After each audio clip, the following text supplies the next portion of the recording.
Hello, I'm David Mandy, President of O&M Partners, New York, and I want to welcome everyone to the Contango Ore Town Hall webinar. Contango trades under the symbol CTGO on the OTC.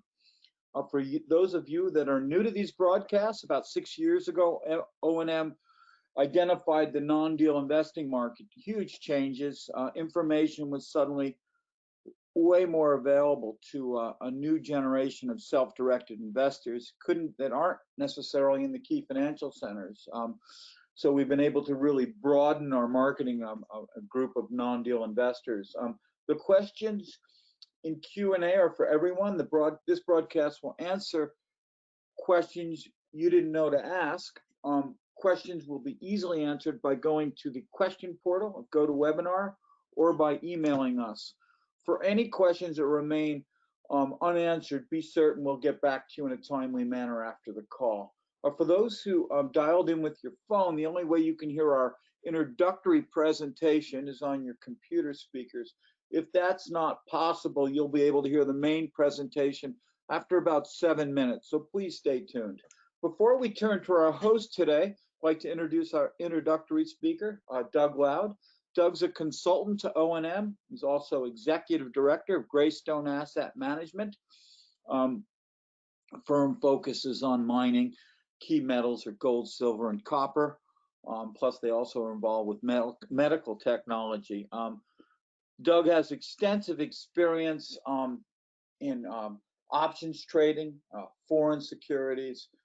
He's been in the business his whole career, and it's a real pleasure to have him with us now. I'll turn it over to Doug.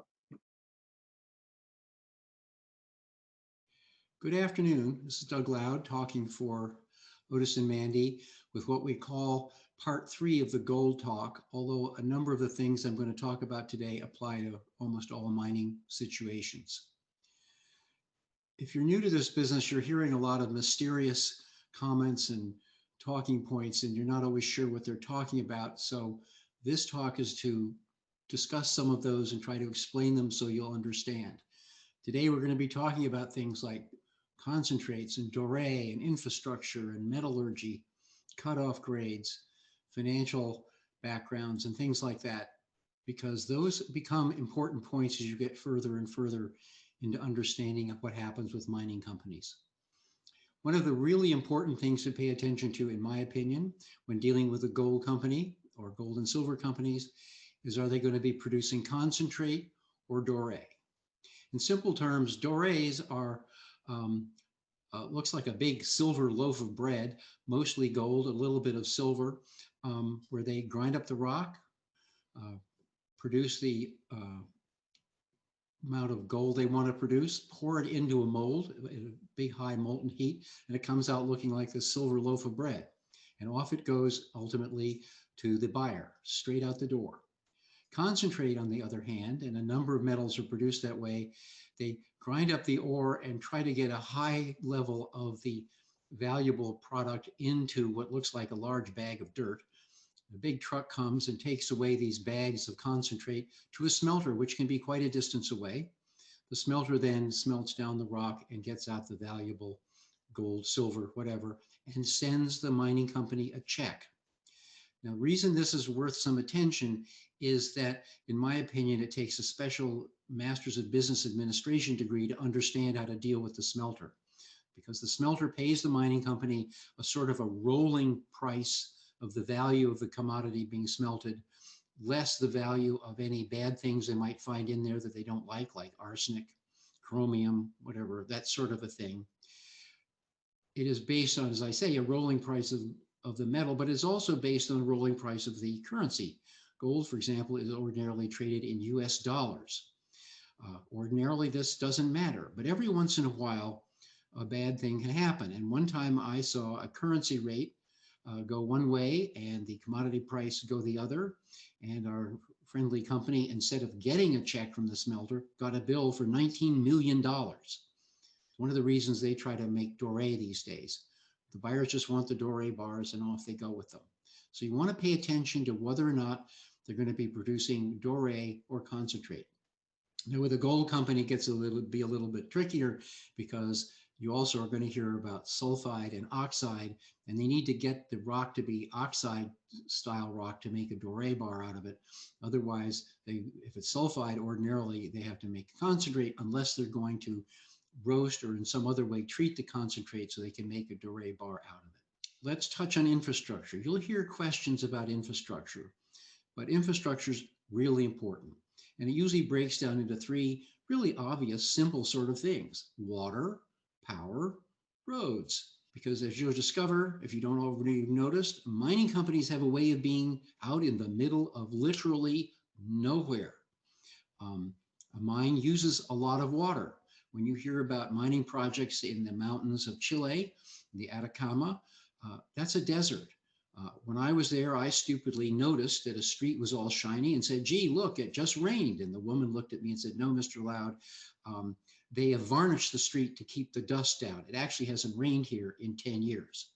So getting water for those mining projects requires that they find water down in low-level aquifers, sometimes convert seawater to pump it up into the mountains to 14,000 feet to process in the mountain, or if they've lucky, they found a lake nearby or something they can use for their water. Water is a key item. In other places, it can be a problem. You've probably heard about lots of mines that were shut down for a while and basically flooded. And then they pump out the water and go back to mining it, and they keep very often recycle that water. Power is another issue. Many mines, have a large cost base in the diesel fuel to run generators to produce the electricity they need to run the mine. You'll hear about, oh, well, we're near the grid. You want to pay attention to how close they are to the grid. A number of projects these days are right close to an extension of the Canadian grid that's being built up to the mining companies to help them. And then you'll hear that, well, they're going to run an extension out to that grid. And very often it'll be an extension that's only, say, 100 kilometers long. Sounds terrible to me, being a New Yorker, because we can't even build a 2-mile subway tunnel. But they, in the mining space, they're quite accustomed to doing this sort of thing. Last but not least is roads. Why are roads important? Because this mining business lives basically on trucks that drive in and out delivering things, including taking away our concentrate or our doré, as we were speaking of it a minute ago. In fact, one of the tricky things to notice is if you're using concentrate is if the truck is late on the last day of the month, they can't book the sale until the truck leaves, which means it might go over the end of the month and that month's numbers could be down. So you want to keep an eye on that if you can. But roads are important. You want to know what their status is. Now we come to something called metallurgy. That's the big word for how do you get the metal out, in this case, the gold.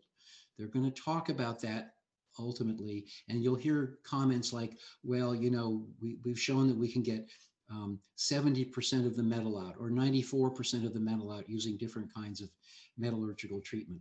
You want to hear about that. You want to pay attention to that, because after all, one of the ways mines often don't work is they get all that ore up there and they can't get the metal out. You don't care about it today, but in a nickel mine, it matters if it's a laterite mine or not, because it's much harder to get the nickel out of laterite than it is out of its other sources. Now we come to my all-time favorite, the cutoff grade. You'll hear about this, and what they're talking about is basically what percentage metal has to be in the ore they're mining to make it profitable. And so they'll say, well, we can get away with a 5% cutoff grade in our open pit or our underground mine in the ore it's producing and still be making a profit. A couple of years ago, when I was at the PDAC, which is a big mining conference they have every year in Toronto, I dropped by the bookstore and asked one of my favorite questions, which is what was their best-selling book? And that year, as the year before, the best-selling book was How to Calculate Cutoff Grade. Why? Because let's say we have a hypothetical mine whose cutoff grade is 5% at $1,500 gold. Well, if gold goes to 1,800 or even 2,000, then we can mine the mine's ore at a lower cutoff grade. So then we'll, let's say, go to 2.5% instead of 5% or whatever the number is. What does that mean? Well, all of a sudden now you have more ounces in the mine that you can mine. Your reserve numbers can now go up. So instead of only having, say, 1 million ounces, gee, now maybe you have 1.5 million ounces. That sounds great. And you want to pay attention to that because some companies maintain the same constant cutoff grade for their calculations and others move them around for perfectly honorable reasons. You just want to know about it, especially if they're also telling you how many ounces of gold there is per share of stock, which is another important number to keep track of. Last but not least, you need to be aware a little bit of how mining accounting works, which is a fascinating subject in itself. But one of the things that happens, as you've probably been hearing, is that the big companies couldn't afford to explore all the time. So they lend out their properties to the little companies, the juniors as they're called, and they can go spend other people's money to do the exploration. If they find a good site, a good project, then the big companies come in and buy them. In fact, many exploration companies exist solely for that purpose, what I refer to as find something wonderful, de-risk it, and get eaten. Now, one of the things that happens when you do that is, let's say for the sake of argument that widget mining is bought by big company, and widget mining is paid roughly $50 per ounce of gold in the ground as they calculate it. That sounds like a good price to them, and they're happy. But big company is happy too, because big companies' market cap is much larger than the little companies, and so its ounces in the ground are worth, let's say, $600. So overnight, by the magic of modern accounting, little company got eaten by big company, and its ounces went from $50 an ounce in the ground to $600 an ounce in the ground. And now the assets of the big company look even better. A lot of people feel safe buying the bigger companies, but very often they're buying assets they're never going to mine because they have to keep their asset base up so that they have these $600 an ounces to keep track of. I know this has all been a lot for you this afternoon. Sorry about that, but these are complicated issues you have to pay attention to. And I thank all of you for your time and trouble listening to us this afternoon. Thanks a lot. Thanks a lot. Make it a great day. Thank you, Doug. Great explanation for our people that are very mining savvy. Thank you for your patience. Now we're going to turn to our host, Rick Van Nieuwenhuis. Rick is the President and Chief Executive Officer of Contango. Rick's been in the business. He's a veteran. He's been in the business for 40 years and really has gone from success to success. Before joining Contango, he was President Chief Executive Officer of Trilogy Metals, which is developing a high-grade projects located in Ambler Mining District in Alaska. Trilogy is a company which was created in 2012 as a spin out of Nova Gold, a well-known company Rick founded over 20 years ago. Nova Gold's currently finalizing their permits for 40 million ounce Donlin Gold project in Southwest Alaska with their partner Barrick Gold, which is the world's largest gold company. So previous to his role as founder, president, and CEO of Nova Gold, Rick held a position as vice president of exploration for Placer Dome from 1990 to 1997. On that note, it's a real pleasure to turn the call over to Rick. Well, David, thanks very much. It's a pleasure to join you today. I'm up here in Alaska, where it just got to be daylight. So I will share my screen now, and let me know if this works. It does indeed. Just want to go into full screen mode.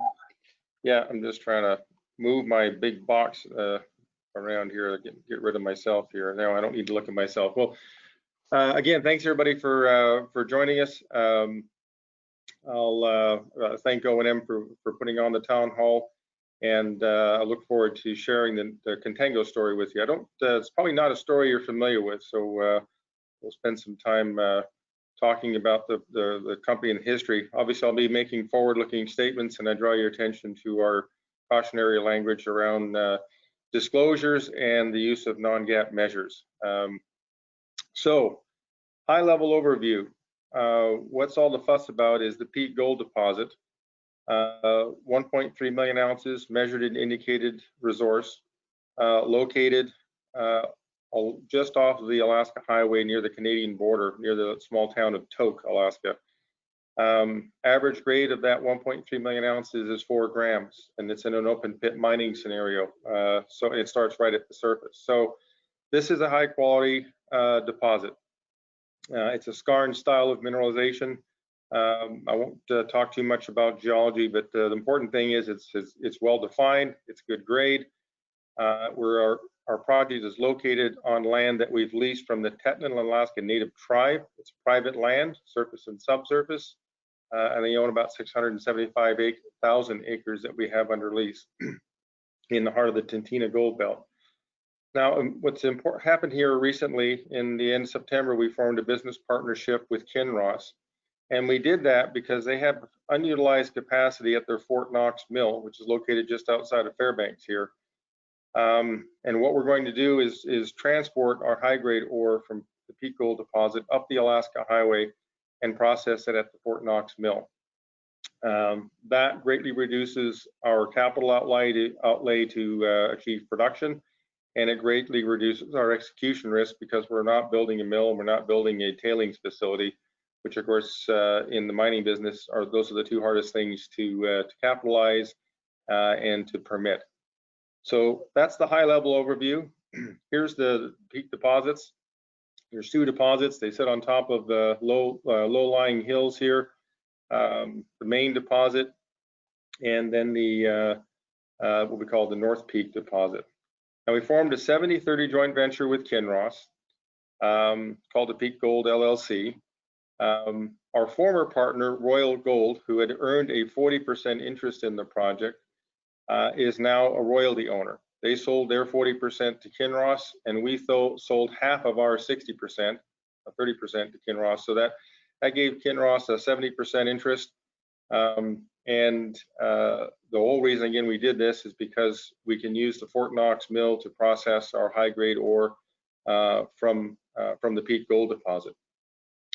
Now, Kinross, so this isn't an earn-in. This is Kinross paid close to $100 million for this deal. So they've done enough work and due diligence and metallurgy to know that they can recover the gold in their mill. And just to address Doug Loud's question, we're not producing concentrates here out of Fort Knox. We'll be producing doré. And they think we can do this for a total cost of about $110 million.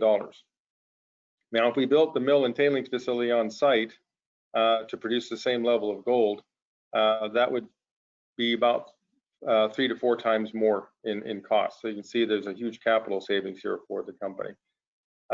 We'll be producing our share, about 65,000 ounces of gold equivalent per year, and the gold equivalent here is gold plus silver, at an all-in sustaining cost of about $350 per gold equivalent ounce. That's a nice, first quartile kind of level of production. The timeline to achieve this is in 3 years. This year, we're just finishing up a $3.6 million program in the last quarter since we signed the deal. Hopefully, the guys are wrapping up before Christmas. Most of this drilling is directed at collecting detailed metallurgical samples from across the deposit so we can put together a good mine plan. In 2021, yesterday we just approved an $18 million joint venture budget, so our share will be $5.4 million, and that is to achieve a feasibility level of study and be able to understand exactly what the Peak Gold ore will be delivering to the Fort Knox Mill in terms of such and such a ton at such and such a grade and with such and such a metallurgical characteristic. We have ore that starts right at the surface, so it starts out as oxide, goes to transition, and ends up as sulfide. It's all the gold is recoverable. It's non-refractory, so it's all recoverable in a CIL circuit, which is what Fort Knox has. But we just need to know how much lime to add. You add less lime if it's oxide and more lime if it's sulfide. So we'll have those details worked out with the next year's $18 million feasibility program. We'll initiate permitting. Permitting will be full on in 2022, and we expect to be able to get permits in 2022. We're only permitting a mine and we're upgrading a road. We're not permitting a mill. We're not permitting a tailings facility. So again, you can see this is greatly de-risks the project.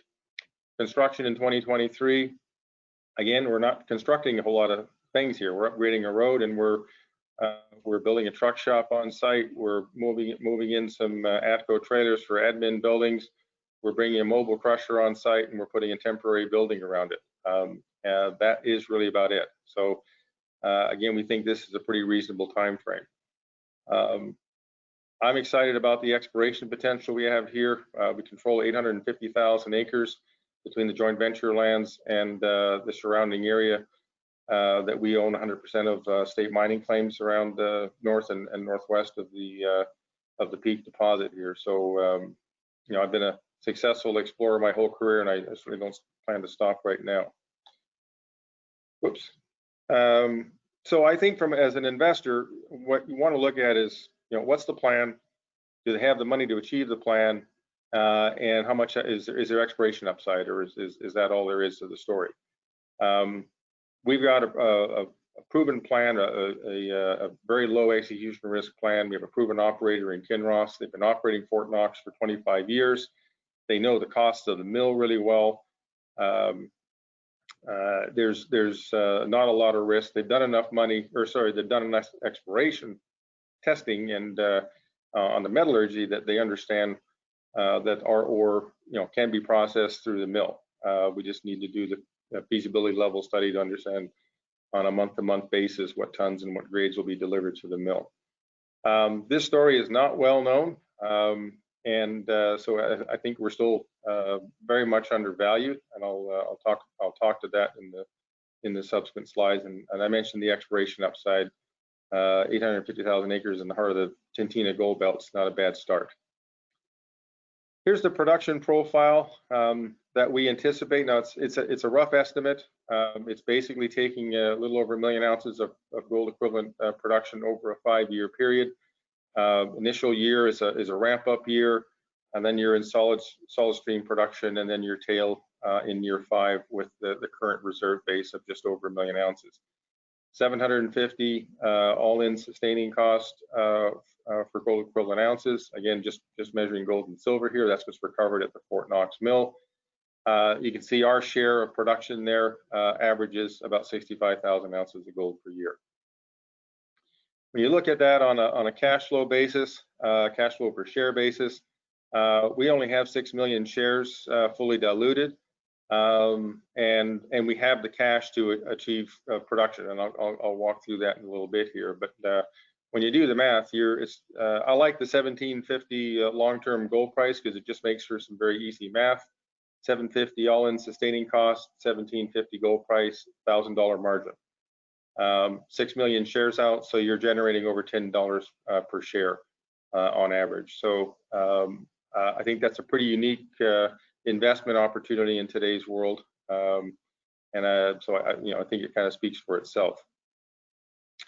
Looking at it on a net asset value basis, again, I like that $1,750 price, long-term gold price, and you can see again you're looking at a $35 stock in terms of it, 5% discounted net asset value basis. So we're undervalued. I think we've got a good plan to achieve production. We've got a great partner in Kinross. They've got an excellent track record here of operating for 25 years in Alaska, just outside of Fairbanks. So I think we're in a very, very solid place here. Whoops, too far. So the whole reason this makes sense is because we are right next to infrastructure. Doug mentioned this, if you need to build long roads and big pipelines, and I've certainly been involved with projects like that. Donlin needs a 300-mile billion-dollar pipeline, and the Amber project needs a 200-mile road. Now, we were able to get all that stuff accomplished, but it took a long time. The reason we can fast track this project is because our deposit is located right off the Alaska Highway. It's in the hills behind the bushes there. It's about 15 road miles off the highway. There is an existing exploration road up to site. It needs to be upgraded for the highway haul trucks to haul the ore up to Fort Knox. I'm looking down the Alaska Highway towards the Yukon border. If I turn around, I'm looking up the highway north to Fairbanks, and then just outside of Fairbanks is the Fort Knox Mill. 250 miles, easy road hauls, paved all the way. So this is a project with infrastructure. And again, the other piece of this, of course, is the Fort Knox Mill itself. Here's a picture of the Fort Knox Mill and the operation there.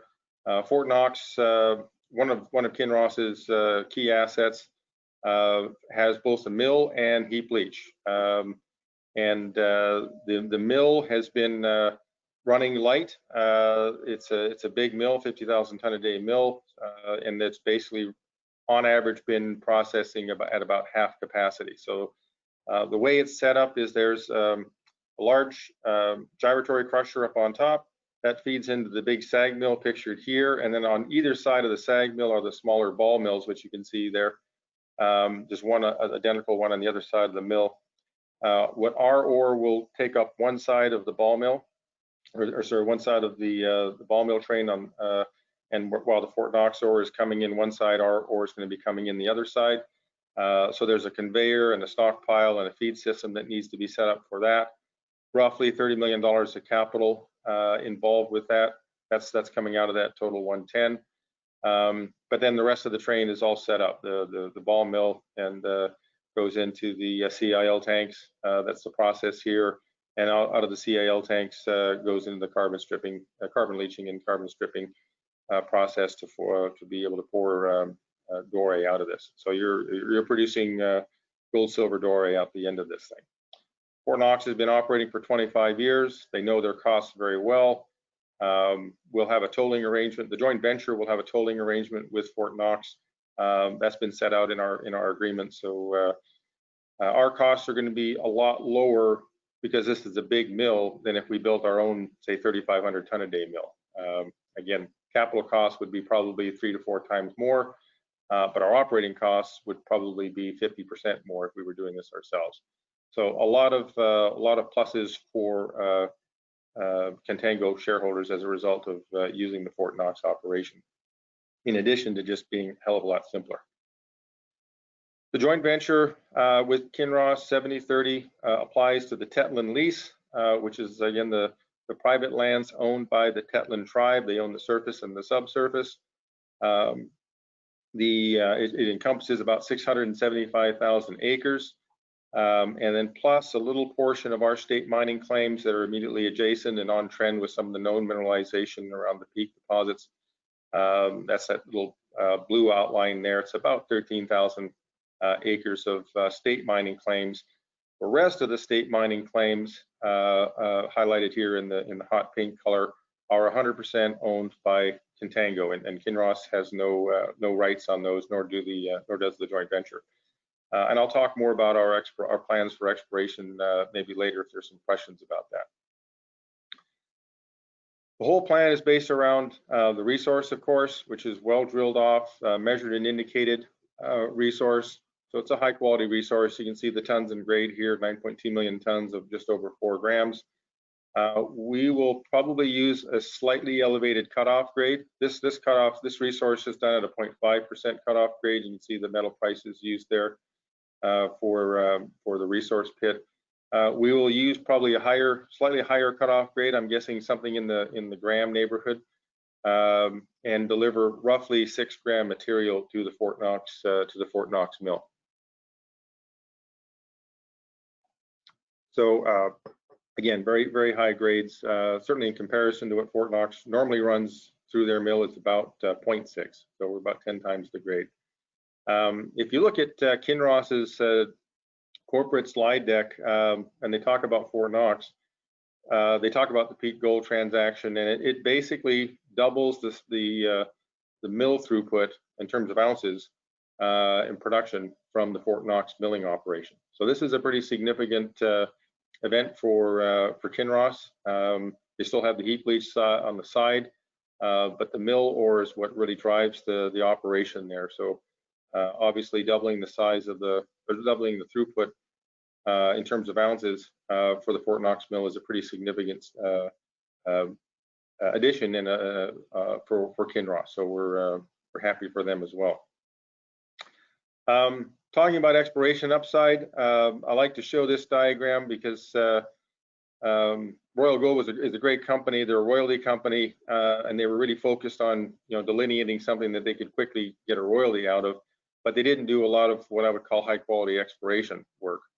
The main peak deposit here on the left side of the screen dips to the east, and it was well drilled off with infill drilling, with holes angling off to the west. On the other side, you have the North Peak deposit, which dips to the west and with angle holes drilled off to the east. That all makes perfect sense. What's surprising for me as an exploration geologist is that nobody drilled the middle. These two things dip towards each other. It's rather obvious that they dip towards each other, and for a kilometer along strike, there's not a single hole between the two deposits. So that's low-hanging fruit. That's a sort of thing an exploration geologist loves to see. We also like to see trends, and here you can see the footprint of the North Peak deposit, which is kind of a longer, skinnier deposit. It's about 800 meters long in comparison to the larger main deposit, which is about 600 meters long, but a lot big, fatter and thicker intersections. But what you can see is that there's gold geochemistry that continues along trend to the northwest for another 4 or 5 kilometers, and you're going down towards the Toke River here. So if you're familiar with soil sampling, you get the best anomaly on the top of the hill where you have the best outcrop, and then your anomalies generally reduce off the side of the hill with the addition of colluvial material and all the mixing that goes on as the soil creeps down the hillside. So, but a big trend of 4 or 5 kilometers that needs to be explored there. Plus, we've got 2 other trends: the Discovery trend to the south and the North Saddle area, where there's been some drilling, but certainly not enough to say that there's nothing there. So, a lot of exploration to do right in and around the peak deposits. We've got names for all these things, and we'll dedicate about $2.5 million of drilling next year in 2021 will be to explore and add to the resource base. The rest of it's for infill and for geotech and hydrology and all the other things you have to do to support a feasibility study. But we will have about $2.5 million of exploration drilling. Meanwhile, the main task at hand here for the joint venture, and Kinross is the manager of the joint venture and the operator, so they'll be doing all the heavy lifting, which is just fine with me because that leaves us free to go and explore our 100% owned lands. As I said earlier, an $18 million program next year focused on drilling. We want to upgrade the indicated resources to measured so that we can get a really solid mine plan to deliver on a monthly basis how many tons at what grade and what metallurgical characteristics to the Fort Knox Mill. We'll complete a feasibility study by the end of the year and ready the project for permitting. We'll probably start permitting the project in 2021, maybe I'd say probably the second half of 2021, and then hopefully get our permits in 2022 with construction in 2023 and production in 2024. Again, a relatively simple project to permit because you're not permitting the complicated things that most mines have to permit, which is the tailings facility, and you're not building a mill, so you don't have to worry about the typical sort of ramp up risks associated with starting a new mill. There's always issues when you start anything new. Again, Fort Knox has been operating for 25 years, so they've pretty much worked out the bugs out. And at site, we're not really constructing a whole lot. As I said, a truck shop. We'll move some ATCO trailers in for admin buildings, mobile crusher, and a building to house the mobile crusher, and upgrade the existing road to be able to use the haul trucks to haul the ore up to Fort Knox. So again, a very low risk plan. Just quickly on our share structure here. We've only had 6 million shares fully diluted, no warrants, no debt. As of last quarter, we had $35 million. We'll probably end the year with, I don't know, $31 to $32 million. So we're well set up. Our plan next year is to spend $5.5 million, on our contribution to the $18 million peak gold budget, which was just approved yesterday.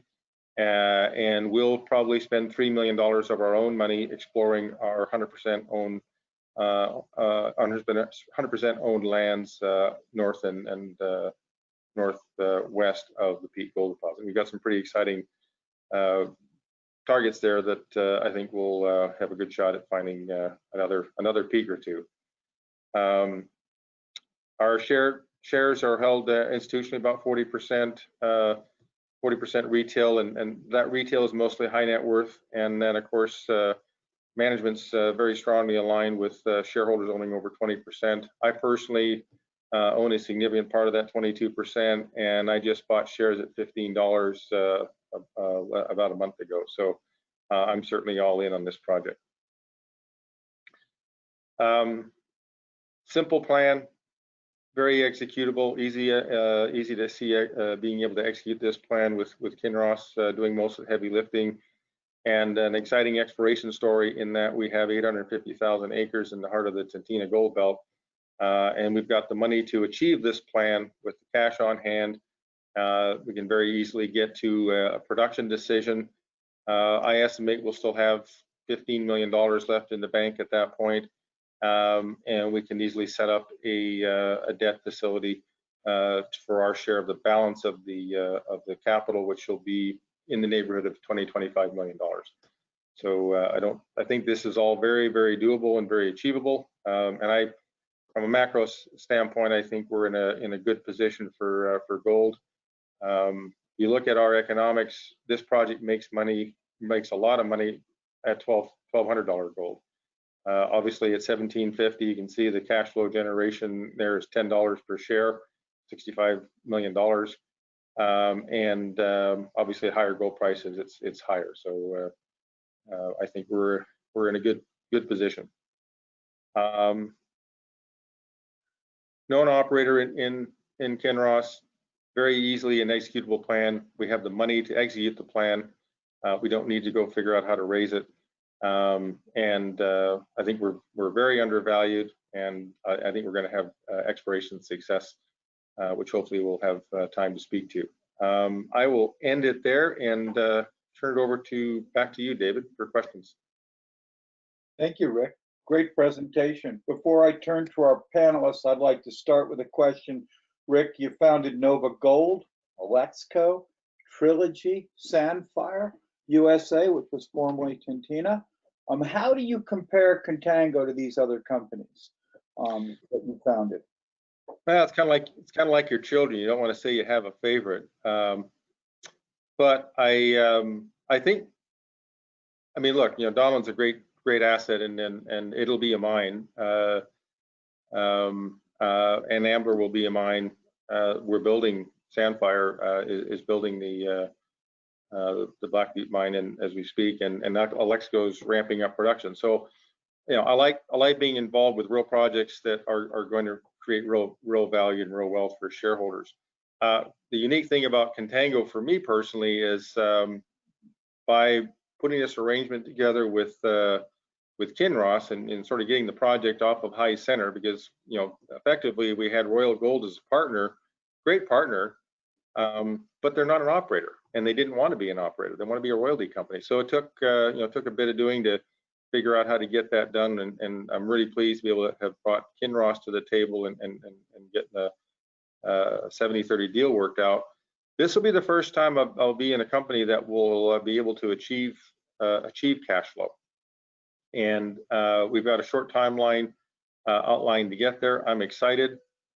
We've got great exploration upside, so I'll say it's currently my favorite of all of them, although I love all my children. He won't tell them, Rick. We'll keep it quiet. All right, we're going to turn to our panelists now. Let's start with Bob Hermanos. Bob, good to have you on the call. Questions for Rick? He's just being unmuted. Can you hear me? Can, Bob. Yeah. I was curious, what do you do with the Alaska Highway if you build a mine there? What do we do with Alaska? We use it. The project is actually 15 miles off the highway, so we're certainly not interfering with it. Yeah, I mean, it's just it was built for hauling equipment and bringing tourists up and all the rest. So it's just take advantage of that existing infrastructure. I see. Yeah, I thought the mine was on both sides of the highway or something in one of the presentations. It's up on the hills. It's about as the crow flies, it's about 10 miles off the road. It's about 15 road miles. Thank you. Thank you. Rob. Bob, we're going to turn to Murray Vanderbilt. Murray, question today with Rick?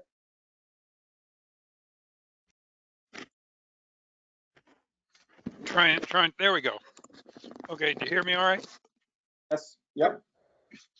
Well, the first question is probably works for Doug and you both. When you do the feasibility study and you do a net present value back, where's the start when that happens? I mean, that's basically when you make the decision to start the mine. In other words, are we net present valuing it back to 24? Are we net present, or are we bringing it back to 2021? Is the question. Yeah. So to answer your question, what's generally done in under 43-101 is to bring it back to the present. And so you have to make some assumptions on how long all this is going to take. We're taking this guidance, so we're taking it, to answer your question, we're taking it as it's going to be 3 years to production. So we're taking it from now, and we're assuming that the Kinross's estimated timeline to get to production is accurate. So that's very helpful, because as you know, obviously time can be a big factor with permitting and all the rest. Your long-term game plan seems to me, it's pretty clear what Kinross is interested in. They're interested in the ore to feed their mill. So what, and the big numbers start sort of like 2025 for 3 or 4 years. So you're going to be basically exploring that whole time. And I guess what I'm trying to get at is your long-range plan. You'll explore what's there. Once that's done, if you've got cash in the bank, are you going to go try and find another project, or you'll say, well, this one's done, and if we do another one, it'll be a different company? Because I imagine Kinross would at some point come in and say, screw it, let's take the whole thing and simplify life. well, I mean, yeah, it's a good question, and to answer it, they actually wanted 100%, and I wouldn't sell it to them. So we couldn't arrive at the same kind of value metrics that Royal Gold was I'd say more motivated to sell their 40% than we were our interest, because Royal Gold really wanted to get the royalty. And so that was that's why the three-way deals are always complicated when you have sellers that had sort of different objectives. That makes things further complicated. So I think what I see here is the ability to form a nice platform with Contango. I'm here in Alaska. I know lots of other projects in Alaska that I think would be good projects. We've got a great land position on our own right now with 100% owned lands. The joint venture will stay focused on advancing the current resources to feasibility and permitting and get to production as quickly as possible. And I think that's the right thing for the joint venture to do. We'll do some exploration on the joint venture lands, but right in and around the known deposits. Just to throw a number on it, if we add a year's production to for Contango, so add another 65,000 ounces of production, that's roughly $6 a share. Got it. So, that's important. But if I can go out on the Eagle prospect, and which has the same geology and is a much bigger surface geochemical expression, much bigger, like almost 10 times the size of Peak. Then if we can go find another Peak deposit, I mean, now we own 100% of this, and Kinross will be just as eager to work a deal out if it has the same qualities as Peak, because it's also just right off the road. So basically, you're going to nose around a bit for a couple of years before you decide to hand the keys over to Kinross, hoping to increase the size of the deposit. Yeah, we're not just going to hand the keys over either. They're going to have to pay dearly for it. Yeah, okay. So last thing, I've been to Fort Knox. I think that's that operates all year long up there, even though it's miserably cold up in that part of the world. Yeah, it's a bit of a misnomer. People think it's harder to operate in the wintertime up here. It's actually not. It's actually easier because things are dry. They're frozen, but they're dry. Anybody who's been around a mining operation, the hardest thing for a mining operation is water. And you either have not enough or you got too much. And yes, it's cold. In fact, Tok is oftentimes one of the coldest places in the country. But you keep people warm, you keep people safe. The equipment actually operates more efficiently in the cold weather because it's got more oxygen in the air, so that burns the engines burn more efficiently. Yeah, I mean, you can operate year round here. You can see the terrain from the photos of around Pete Gold. It's just big hills. It's not big craggly mountains. So it's a pretty easy operating environment. Kind of similar to Fort Knox. Fort Knox is located just outside of Fairbanks and these kind of big rolling hills that we have, sort of typical of interior Alaska. So I haven't looked at the drill results. You say 6 grams. Can you sort of discuss and near surface where it starts? But I mean, are there pretty good zones that you're working on, or are these more rich veins that there's a lot of dirt in between them? And so, in other words, when we're talking strip ratio, I imagine it's pretty attractive if you're talking a $750 cost and you got to ship this stuff 250 miles. But maybe you could talk a little bit about it. It's sort of going down dip. Sure. Yeah. So this as a deposit type, this is a skarn deposit. So it's a massive, semi-massive sulfide replacement of a limestone or limestone body. Very dense. This, as you can see, the 9.2 million tons, makes up 1 million ounces. So, and it's the skarn rock. So you need sort of 3 things to make the gold deposit. You need to be limestone. You need the limestone to be turned to skarn, and as part of that process, you need a sulfidation event that brings in a lot of sulfide. Those 3 things have to happen, but we've got lots of sulfide, skarnified rocks out there that don't have gold. So the 4th thing that needs to happen is the structures need to come in, and the gold gets deposited late on those structures. So that's why structure is so important in understanding ore controls here. So the deposit, to answer your question, the deposit is a massive to semi-massive deposit. You're either in or out of ore. Typically, it's not like a porphyry where you have sort of a gradual cutoff grade. Right. So we're not cutoff grade sensitive here. So the difference between using a 0.5 gram in our resource base and then say using an elevated cutoff grade because we're got to pay for the transport up the highway doesn't change the ounces that go to the mill. I mean, it changes a little bit, but it doesn't change it dramatically. It's a 100% increase in your cutoff grade, and then you're only going to lose a couple 100,000 ounces out of the total resource. So, and that's pretty typical of massive massive solid deposits. Strip ratio, as you said, is about 4.5 to 1. So it's it's not low, but it's not high either. It's kind of about average. The deposit does start right at the surface, or I should say right below the surface. It was interesting if you read the discovery history on this thing.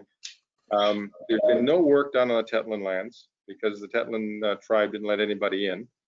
So USGS and Alaska State Geological Survey, all those, nobody had been out there.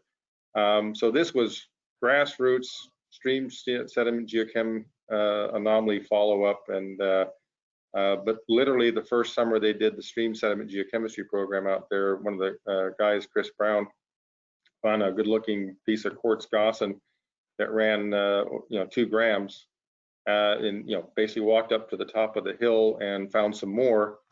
Started digging around, put some trenches in, and eventually bought a drill rig. And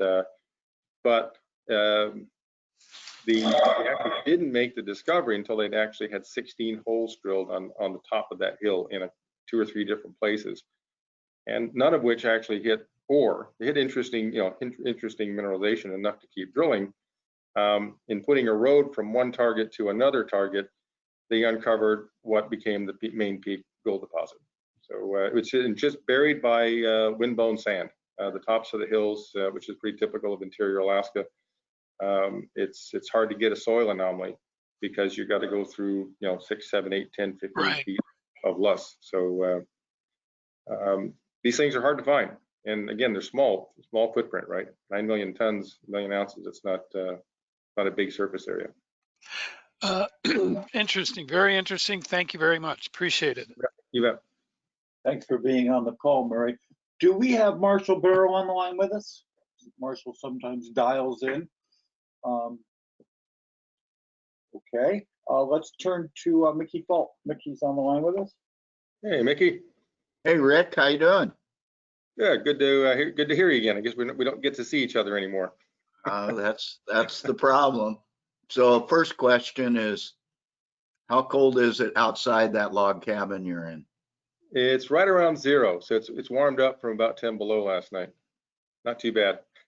Okay, that sounds about as what it is in New Mexico right now. So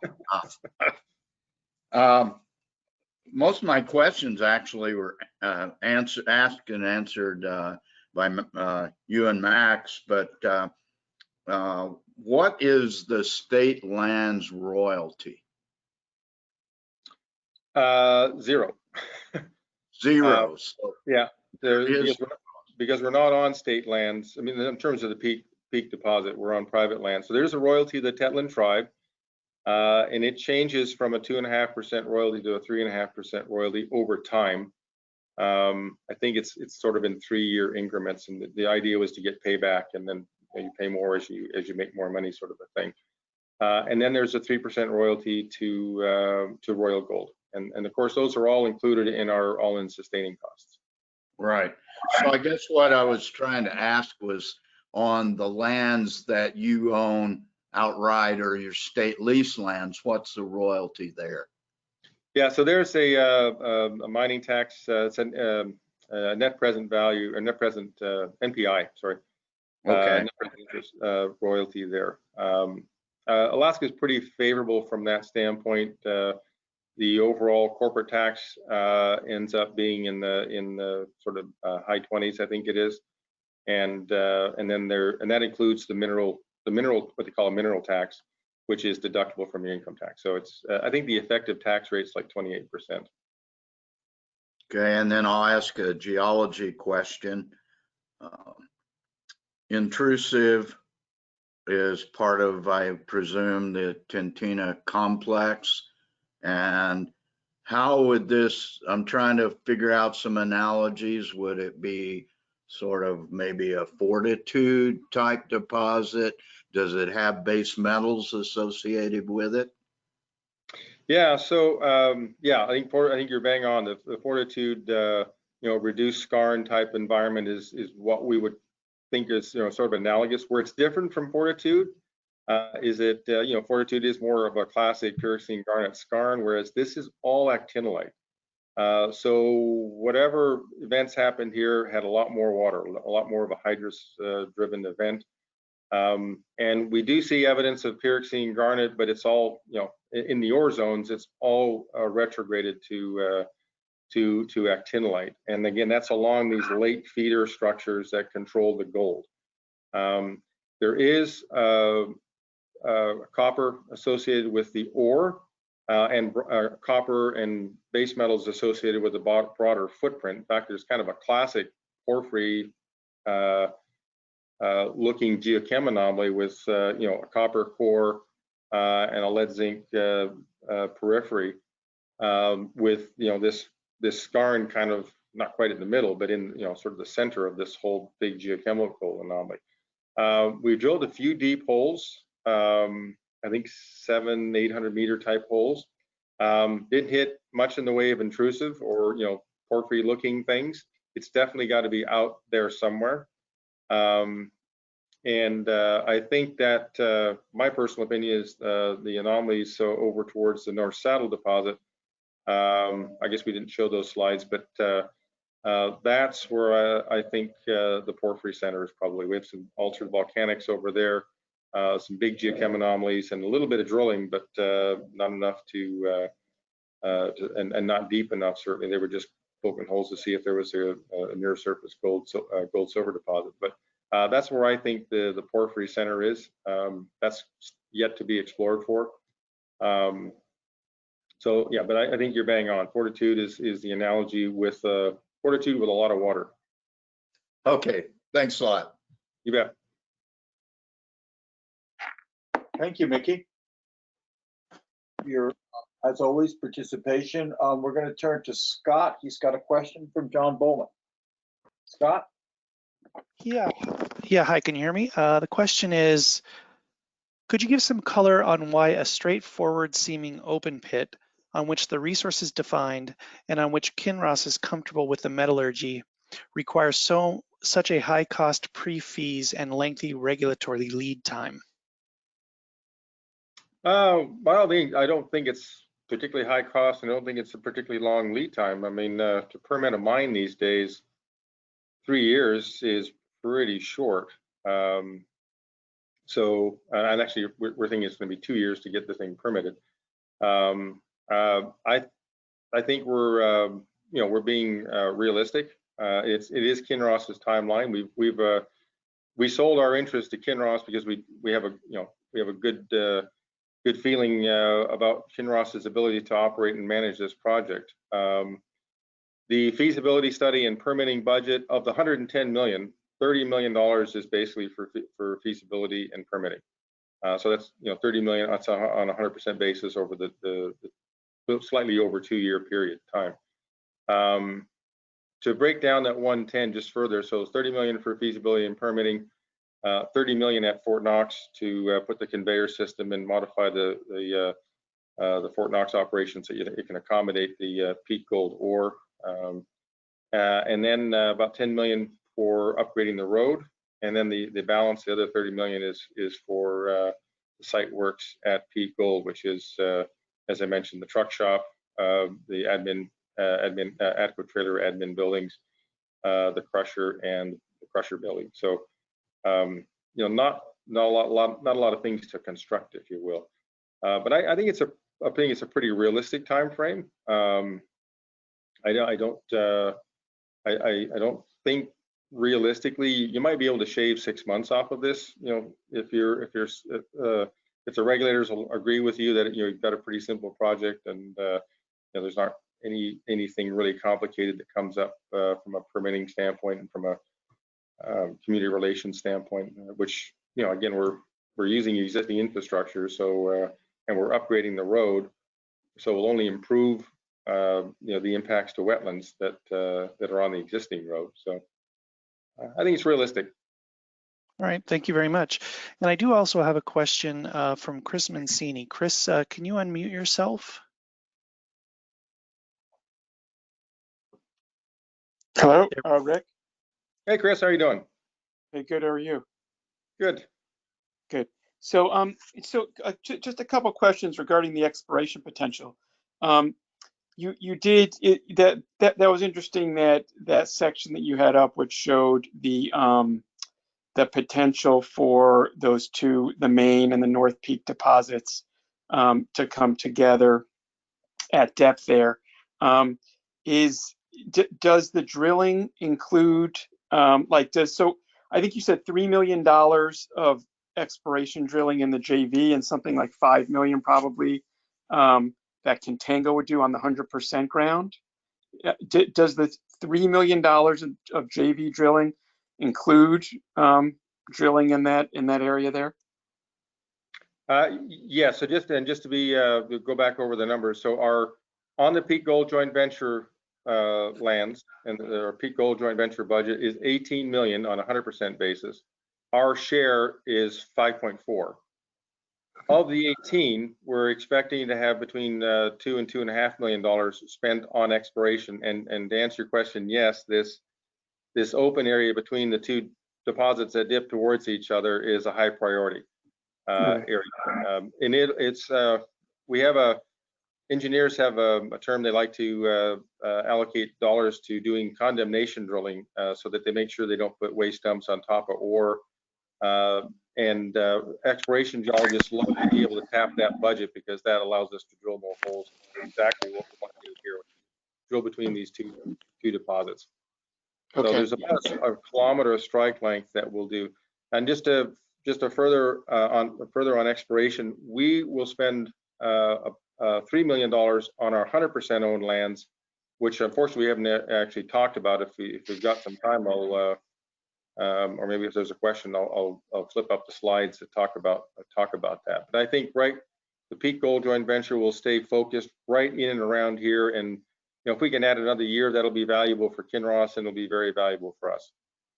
Okay, so the peak JV, that $2.5 million of that's exploration drilling. It's not any infill or kind of feasibility level drilling. That's all $2.5 million for exploration, and most of it will be in that area there, not on those other targets that you showed on those hills and things around the peak deposits.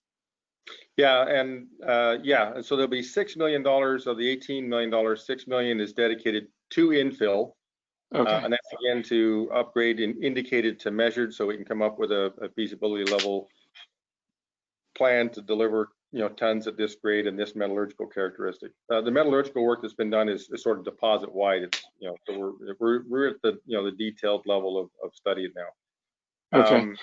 Yeah, and then so I don't know whether we're actually agreed to set up a sort of a special subcommittee on exploration to decide where to spend the $2.5 million.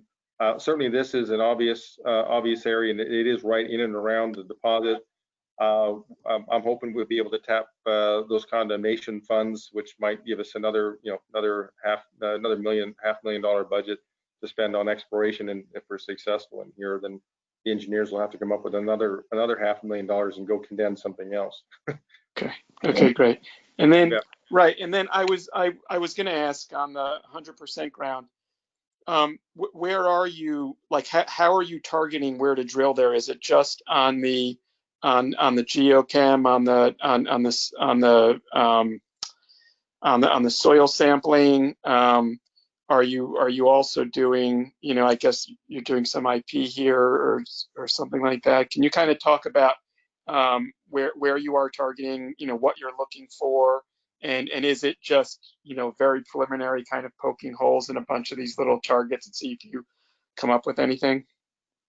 Yeah, no, we're good question, and I'm glad you asked me. So, I love exploration, so thanks for giving me an opportunity to talk to it. So I'll just go through these quickly, but our Triple Z target is located here. It's right, the Alaska Highway is right here, and the Taylor Highway is right here. So we're like right in that wedge between the Taylor Highway and the Alaska Highway, so like literally right off the road. Low rolling hills. We've done a substantial amount of work here. Gold, silver, gold, copper, soil anomaly at the surface, gold, silver, and copper soil anomaly right at the surface. We flew an airborne mag VTEM survey. So you've got a mag low, which is characteristic of porphyry alteration. You've got a resistivity high, also characteristic of porphyry alteration. We've done a detailed IP survey across the thing, and we've actually drilled some holes on the periphery of it.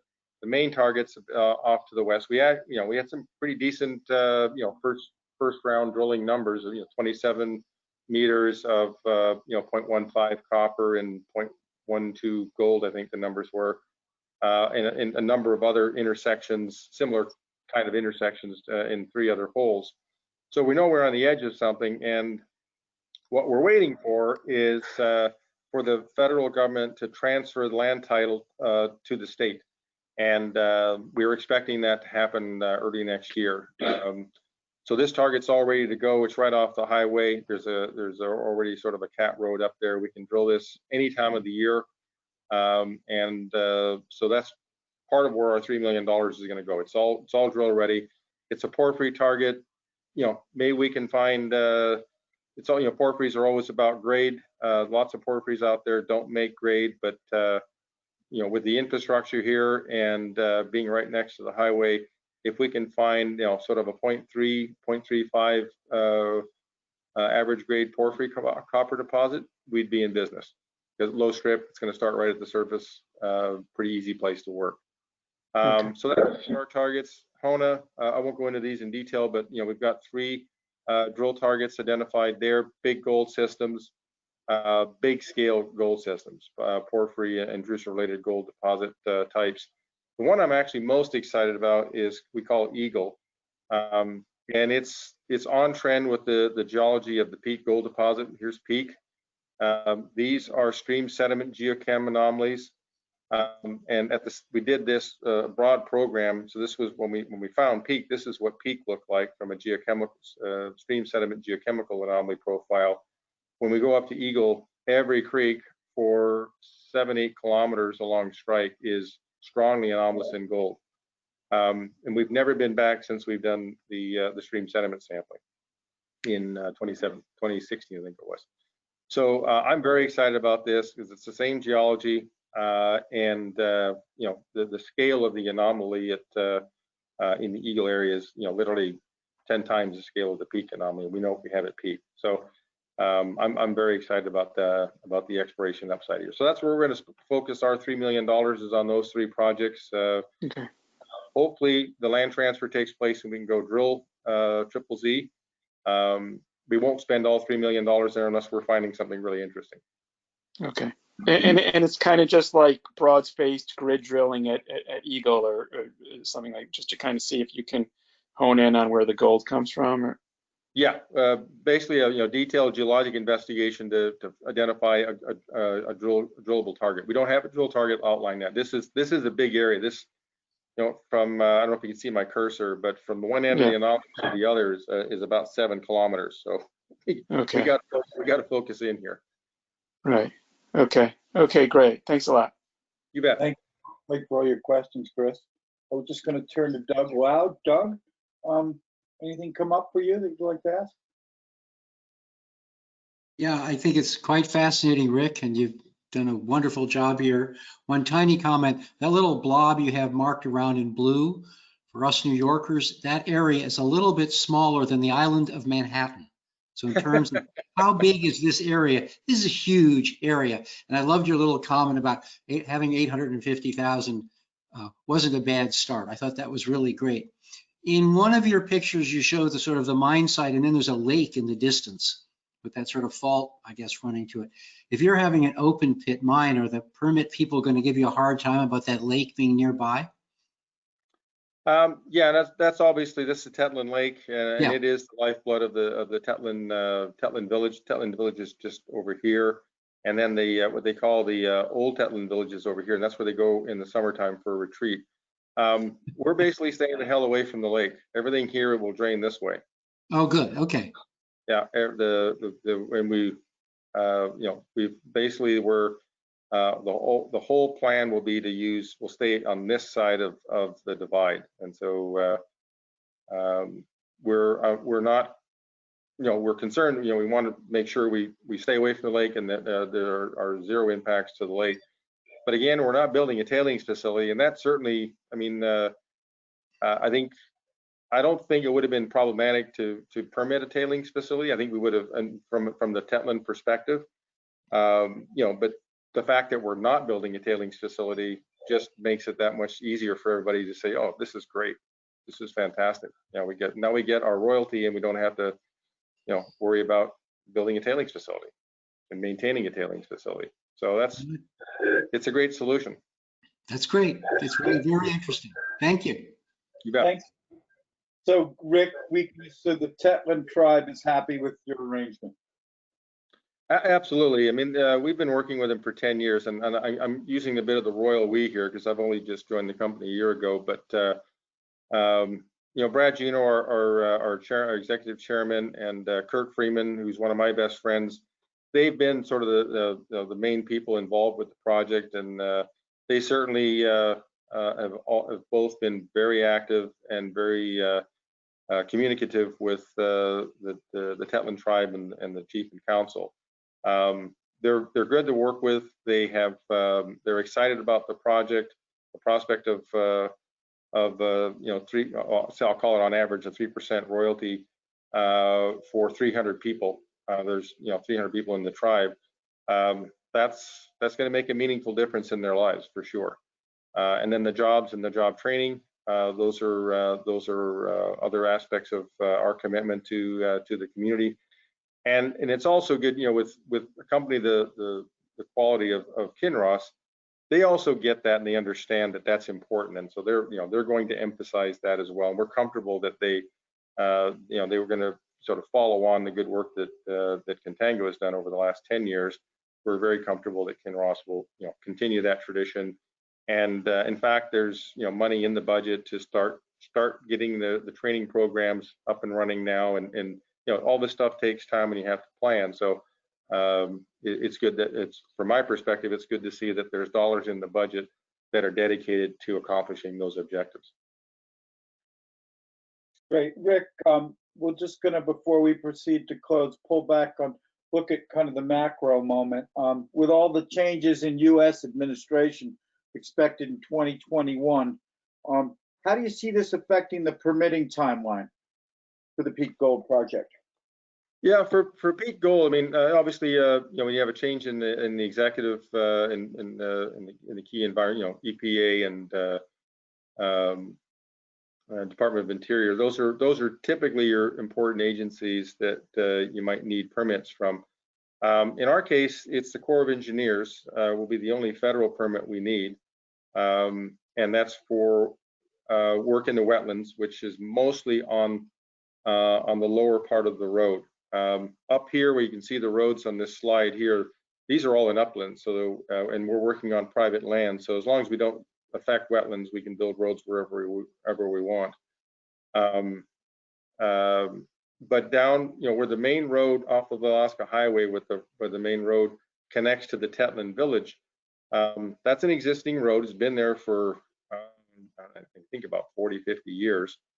And it's, frankly, it's a bit of a mess. It wasn't put in, it was put in 40, 50 years ago when people didn't think about wetlands. So all we can do is basically improve the quality of wetlands when we upgrade that road. And that's certainly going to be the plan. Right now, the road washes out every spring, and it floods out in the wintertime because the ice it ices up and freezes over the top of the road, and it becomes impassable. So again, there will be wetland permits to obtain. We think they'll be achievable under any administration, because this is not only going to help the project, but it's going to help the Tetlin village, and it's going to improve the wetlands habitat, because again, we can plan around that, we can engineer around that, whereas it wasn't when the road was initially put in. They just put in a road. Rick, that's great. Rick, talked about companies. Could you just stress your experience in Alaska? I mean, you've been, right? I mean, your background in Alaska is so extensive. I think we should just hear a little bit about that first. Yeah, well, I mean, I grew up here. I love this place. I've worked all over the world. I was VP exploration for Placer Dome, and worked in Africa and in the stands, as we refer to them, Kazakhstan and Uzbekistan. Fascinating places. Wouldn't spend a nickel of my own money exploring there. So I like Alaska. It's a great place to work. It's a great jurisdiction. It's the second largest gold producing state in the United States.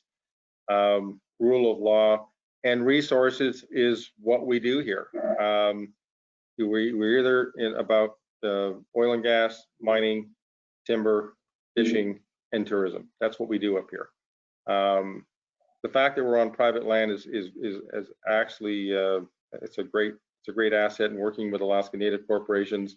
That's something I do have a lot of experience with. I've worked with with Trilogy, we worked very closely with Nana and developed a great working relationship there. With Donlin, it was Jalista Corporation, but I've also worked with Siri and Bering Straits and Aleut Corporation, and the Tetlin tribe's different. It's a different setup from the Alaska Native corporations, but the key thing is that they own the land, and they get to decide what happens on their land. And I like working up here. I like living up here.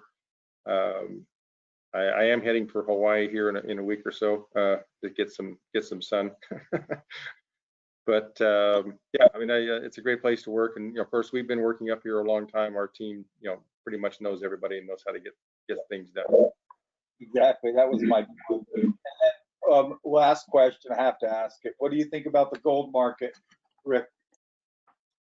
I think we're at a great junction in the gold market. We saw it go up, kind of sputter a little bit through the COVID, to trying to figure out what was going to happen with COVID. The government response of fiscal stimulus. we measure things in trillions of dollars now, and don't bat an eye. The solution to debt is more debt, and it's not just the United States, it's all governments around the world. So I think we're in a perfect time for gold.